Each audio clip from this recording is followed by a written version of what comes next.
ഇതേപോലെ ഒരു 5-6 മുളകും 2 കായും ഒക്കെ ഉണ്ട്. നമുക്ക് ഇഷ്ടംപോലെ വെജ് ഉണ്ടാക്കാം. ചായയുടെ കൂടെ കാപ്പിയുടെ കൂടെ ഒക്കെ അടിച്ച് പൊളിച്ച് എൻജോയ് ആയിട്ട് കഴിക്കാം. ഹായ്, വില്ലേജ് സ്പേസിലേക്ക് എല്ലാവർക്കും സ്വാഗതം. എല്ലാവർക്കും സുഖമല്ലേ? ഇന്നത്തെ നമ്മുടെ ഐറ്റം നമ്മൾ ഈ തട്ടുകടയിലൊക്കെ കണ്ടിട്ടില്ലേ, ചായ ബജ്ജി, മുളക് ബജ്ജിയും കാ ബജ്ജിയും ഒക്കെ. നമുക്കും അതുപോലെ നല്ല അടിപൊളിയായിട്ടൊരു ബജ്ജി ഉണ്ടാക്കിയേക്കാം. കുറച്ച് ബജ്ജി മുളകും ഇതേപോലെ കറിക്കായും ഇതും കൊണ്ട് നല്ല ടേസ്റ്റിൽ തന്നെ ആ തട്ടുകട സ്റ്റൈലിൽ തന്നെ ആ ബജ്ജി നമുക്കുണ്ടാക്കും. അപ്പോൾ സമയം കളയാതെ എങ്ങനെയാണ് ചെയ്യുന്നത് നോക്കാം. അപ്പോൾ ഈ ബജ്ജി മുളകും ഈ കായും നല്ല വൃത്തിയായിട്ട് കഴുകിയെടുത്ത് അങ്ങോട്ട് വെക്കുക. ഇത് എരിവ് അനുസരിച്ച്, ഇപ്പോൾ എരിവ് കൂടുതലാണെങ്കിൽ കുട്ടികൾക്കൊക്കെ ആണെങ്കിൽ എരിവ് വലിയ ബുദ്ധിമുട്ടല്ലേ. അപ്പോൾ ഇത് ഈ മുളക് ഇങ്ങനെ ഒന്ന് കീറിയിട്ട് ഇതിൻ്റെ അകത്തുനിന്ന് കുറച്ച് കുരു അങ്ങ് കളയണം. ഇതുണ്ട്, ഇതേപോലെ തട്ടിക്കളഞ്ഞേക്കണം.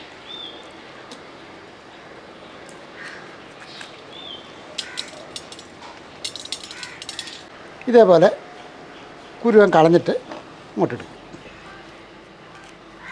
സാധാരണ ഇത് ഇങ്ങനെ കുരുവൊന്നും കളയത്തൊന്നുമില്ല തട്ടുകളായിരുന്നു, കാര്യം ആ ഒരു എരിവൊക്കെ വേണം. പക്ഷെ നമുക്ക് വീട്ടിലൊക്കെ ചെയ്യുമ്പോഴത്തേക്കും ചിലപ്പോൾ ഞാൻ നേരത്തെ പറഞ്ഞ പോലെ കുട്ടികളൊക്കെ ഉണ്ടെങ്കിൽ അവർക്ക് ഈ എരിവ് ബുദ്ധിമുട്ടാണ്. അപ്പോൾ അത് കഴിവതും ഇങ്ങനെ കളയുകയാണെങ്കിൽ നന്നായിരിക്കും. ഇങ്ങനെ തട്ടുമ്പോഴത്തേക്ക് ആ മുളക് അതിൻ്റെ അരി അങ്ങ് മാറിക്കോളൂ. ഇതേപോലെ ഇതിപ്പോൾ ഒരു 5-10 ഉണ്ട്, നമ്മൾ ആവശ്യത്തിന് എടുക്കുക എന്നുള്ളൂ കേട്ടോ. അപ്പം ഞാൻ ഇതിൻ്റെ കുരു എല്ലാം ഒന്ന് കളയട്ടെ. ഇപ്പോൾ ഒരല്പം എരിവായിട്ട് വേണമെന്നുണ്ടെങ്കിൽ നിങ്ങൾ ഇതിൻ്റെ മുളകിൻ്റെ ഈ അരി കളയേണ്ട കാര്യമില്ല. ഇനി നമുക്ക് ഈ കറിക്കായും കൂടെ ഒന്ന് വൃത്തിയാക്കി എടുക്കണം. ഇതേപോലെ ഒന്ന് ചിരണ്ടി, ഇതിന് കറിക്കായെന്നും പറയും, പൊന്തക്കായെന്ന് പറയും, അങ്ങനെ പല പേരിലൊക്കെ അറിയപ്പെടുന്ന ഒരു ഐറ്റമാണ്. പൊന്തക്കായെന്ന് പറയും ഇതിന്. അപ്പോൾ ഇതേപോലെ ഒന്ന് ചീകി ഒന്ന് വൃത്തിയാക്കിയെടുക്കണം. അതിന് തൊലി ചെത്തിക്കളയേണ്ട കാര്യമൊന്നുമില്ല. ഈ പുറവശം ഇങ്ങനെ ഒന്ന് ചിരണ്ടി ഇങ്ങനെ വൃത്തിയാക്കിയെടുത്താൽ മതി. ഈ കറിക്കയുടെ പുറത്തെല്ലാം ഒന്ന് ചിരണ്ടി വൃത്തിയാക്കിയ ശേഷം കഴുകി വെച്ചിരിക്കുകയാണ്, ഇട്ടിരിക്കട്ടെ. ഇനി നമുക്ക് ഇതിനാവശ്യമുള്ള കുറച്ച് മാവൊക്കെ ഒന്ന് റെഡിയാക്കണം. ഇതേപോലെ 1 കപ്പ് കടലമാവ് ഇതേപോലെ വലിയ ബൗളിനകത്തോട്ട് ഇട്ട് കൊടുക്കാം. അപ്പോൾ നമുക്ക് ഈ 2 ബജ്ജി ഉണ്ടാക്കണം, അതിനുള്ള കടലമാവ് എടുക്കണം. ഇനി നമുക്കിതിൻ്റെ അകത്തോട്ട് ഇഞ്ചി വെളുത്തുള്ളി നല്ലപോലെ പേസ്റ്റാക്കി വെച്ചിരിക്കുന്നു 1 ടീസ്പൂൺ അളവിൽ അങ്ങോട്ട് ഇട്ട് കൊടുക്കാം. ഇനി നമുക്ക് ഇതിനകത്തോട്ട് കുറച്ച് അരിപ്പൊടി അങ്ങോട്ട് ഇട്ട് കൊടുക്കാം. ഞാൻ ഒരു 1.5 ടേബിൾ സ്പൂൺ അളവിൽ അരിപ്പൊടിയും കൂടി ഇട്ട് കൊടുക്കുകയാണ്. ഈ അരിപ്പൊടി ഓപ്ഷനാണ്, താല്പര്യം ഉണ്ടായിട്ടാണ് അത്, കാര്യം നല്ല ഒരു കറുമുറാന്ന് ഇരിക്കാനായിട്ടാണ് ഞാൻ അരിപ്പൊടി ചേർത്തിരിക്കുന്നത്. ഇനി ഇതിൻ്റെ അകത്തോട്ട് ഒരു 1/4 ടീസ്പൂൺ അളവിൽ കായപ്പൊടിയും കൂടെ അങ്ങോട്ട് ഇട്ട് കൊടുക്കാം. ഇനി നമുക്ക് ഒരല്പം കാശ്മീരി മുളക് പൊടിയും കൂടി ഇട്ട് കൊടുക്കാം. ഒരു കളറിനൊക്കെ വേണ്ടിയാണ്. ഒരു 1/4 ടീസ്പൂൺ അളവിൽ കാശ്മീരി മുളക് പൊടിയും കൂടി ഇട്ട് കൊടുത്തു. ഇനി നമുക്ക് 1/2 ടീസ്പൂൺ അളവിൽ പെരുംജീരകപ്പൊടിയും കൂടെ അങ്ങോട്ടിട്ട് കൊടുക്കാം. ഇനി നമുക്ക് ഒരു നുള്ള് സോഡാപ്പൊടിയും കൂടെ അങ്ങോട്ടിട്ട് കൊടുക്കാം. ഇതിനെല്ലാത്തിനും കൂടെ ആവശ്യമുള്ള ഉപ്പ് പൊടിയും കൂടെ ഇട്ട് കൊടുക്കാം. ഇനി നമുക്ക് ഈ പൊടികളെല്ലാം നന്നായിട്ടൊന്ന് മിക്സ് ചെയ്തെടുക്കാം. ഇതേപോലെ നല്ലപോലെ ഒന്ന് മിക്സ് ചെയ്ത് പൊടികളൊക്കെ ഒന്ന് മിക്സ് ചെയ്തതിന് ശേഷം നമുക്കിതിനാവശ്യമുള്ള വെള്ളം കൂടെ അങ്ങോട്ട് ഒഴിച്ചു കൊടുക്കാം. പച്ചവെള്ളം തന്നെ ഒഴിക്കുന്നത്,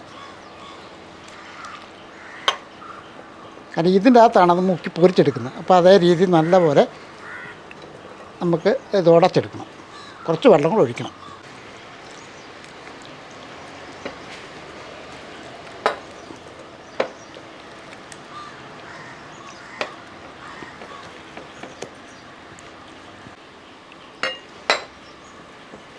ഒരുപാട് കൂടിപ്പോകണ്ട, നല്ലപോലെ ഒന്ന് പരണ്ടിരിക്കണം. ആ രീതി വേണം നമുക്കിത് അയച്ചെടുക്കാനായിട്ട്.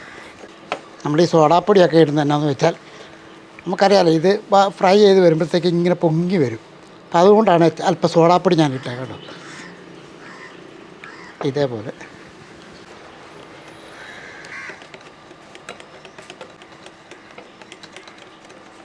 അപ്പോൾ ഈ ഒരു രീതി വേണം നമുക്ക് മാവ് അയച്ചെടുക്കാനായിട്ട്. ഈ ഒരു ഗ്രേവി നമ്മൾ ടേസ്റ്റ് ചെയ്ത് നോക്കണം. കാര്യം അതിനകത്ത് ഉപ്പ് ആവശ്യത്തിനുണ്ടോ എന്ന് ഉറപ്പ് വരുത്തുക.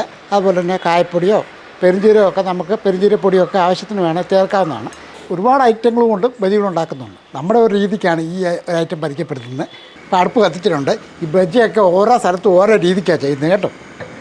അപ്പോൾ നമ്മുടെയുള്ള രീതിക്കാണ് നമ്മളിപ്പോൾ ചെയ്യുന്നത് കാണിക്കുന്നത്. ഒരു ചീനച്ചട്ടി അങ്ങോട്ട് വെക്കുക. ഇനി നമുക്കിതിൻ്റെ അകത്തോട്ട് കുറച്ച് ഓയിൽ ഒഴിച്ച് കൊടുക്കുക. കാര്യം അത് മുക്കി പൊരിച്ച് എടുക്കണം, ആ രീതി വേണം ഓയിൽ ഒഴിക്കാനായിട്ട്. നമ്മൾ ആവശ്യത്തിനുള്ള ഓയിൽ ഒഴിച്ച് കൊടുത്തിട്ടുണ്ട്. ഇനി ഇതൊന്ന് നല്ലപോലെ ചൂടാകും. എണ്ണയൊക്കെ ചൂടായിട്ടുണ്ട്. ഏതായാലും നമുക്ക് 2-3 മുളക് വെച്ച് അങ്ങോട്ട് ഇടാം. ഇതേപോലെ ഒന്ന് പുരട്ടി എണ്ണ ചൂടായതിന് ശേഷം ഈ മാവി മുക്കിയത് അങ്ങോട്ടിടാം.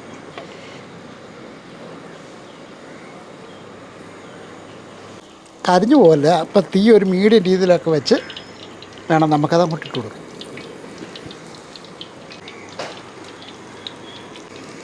ഇത് 2ആയിട്ടൊക്കെ മുറിച്ചൊക്കെ ഇടുകയൊക്കെ ചെയ്യാം, നമ്മുടെ ഇഷ്ടത്തിന്. അപ്പം നമുക്ക് ഒന്ന് മറിച്ചിട്ട് കൊടുക്കാം.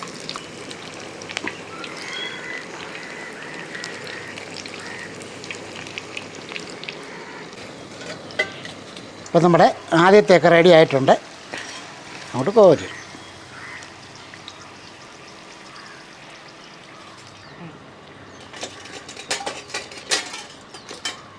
അടുത്തായിട്ട് നമുക്ക് കായം കൊണ്ടിടും. ഇതേപോലെ കനം കുറച്ചങ്ങോട്ട് അരിയും.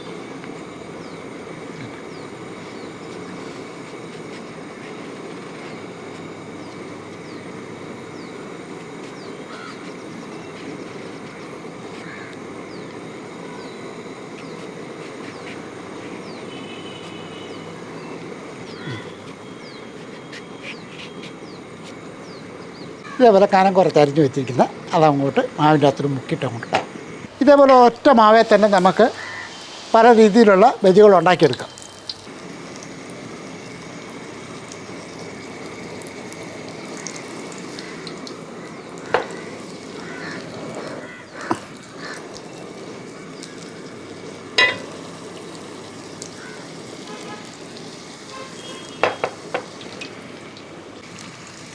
ഇനി നമുക്ക് ഇതൊന്ന് തിരിച്ചിട്ട് കൊടുക്കും. അപ്പോൾ ഇത് ഫ്രൈ ആയതിന് ശേഷം കോരിയെടുക്കുക.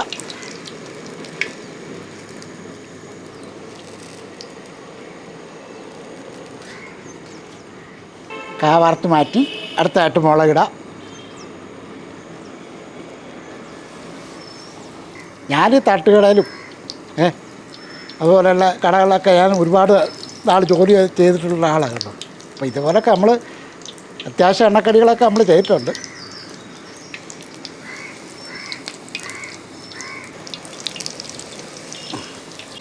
ഞാൻ തിരിച്ചിട്ട് കൊടുക്കാം.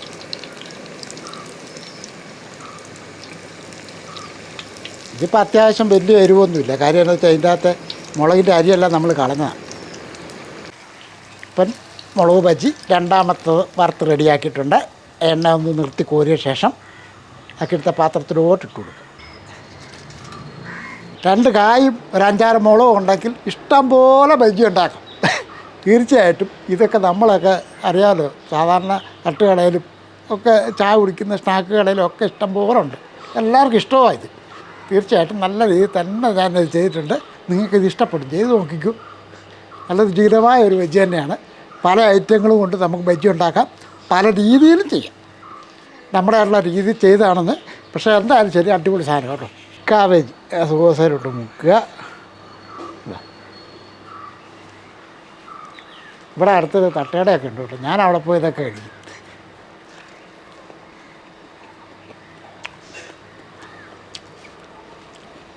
ചായ ഉണ്ടാകുന്നത് ഉഗ്രനായിരുന്നു.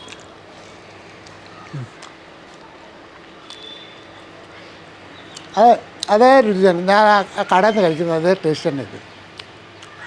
അത് പാട്ട് ചെയ്ത് നോക്കി കേട്ടോ.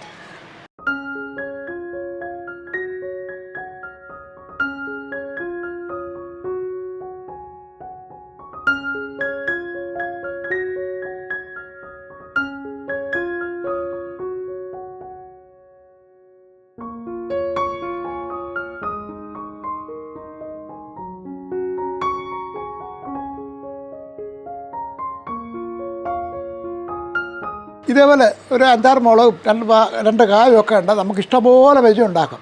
ചായയുടെ കൂടെ കാപ്പിയുടെ കൂടെ ഒക്കെ അടിച്ച് പൊളിച്ച് എൻജോയ് ആയിട്ട് കഴിക്കാം. ഒന്ന് ചെയ്ത് നോക്കാം കേട്ടോ. ഈ ഒരു കാര്യം കൂടെ നമ്മുടെ ചാനൽ സബ്സ്ക്രൈബ് ചെയ്യാണ്ടെങ്കിൽ ഒന്ന് സബ്സ്ക്രൈബ് ചെയ്തേക്കണം. ലൈക്ക് ചെയ്യാനും ഷെയർ ചെയ്യാനും കൂട്ടത്തിലെ ബെൽ ബട്ടൺ അതുകൂടെ ഒന്ന് ഞെക്കിയേക്കണം കേട്ടോ. വേറൊരു വീഡിയോ ആയിട്ട് പെട്ടെന്ന് വരാം. ബായ്.